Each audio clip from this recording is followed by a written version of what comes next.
So nagulat yung ating pasahero kanina, bakit daw from Los Baños hanggang dito sa Pavilion Binyan, dati ang kanyang ibinabayad ay 850 pesos. Samantalang ngayong araw ay 650 na lang. So takang-taka siya. At ako rin naman ay wala rin naman akong masyadong maisagot kasi hindi ko rin maintindihan kung bakit gaganon kababa yung pamasahe.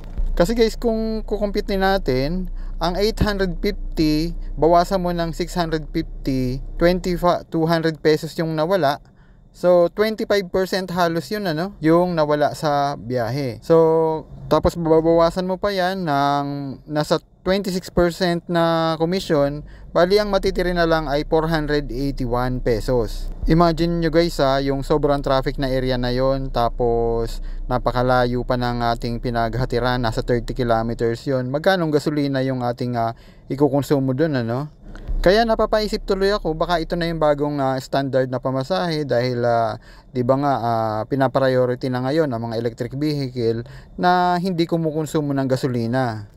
Para siguro kahit papaano naman ay hindi indahin yung mababang pamasahe dahil wala namang konsumo sa gasolina.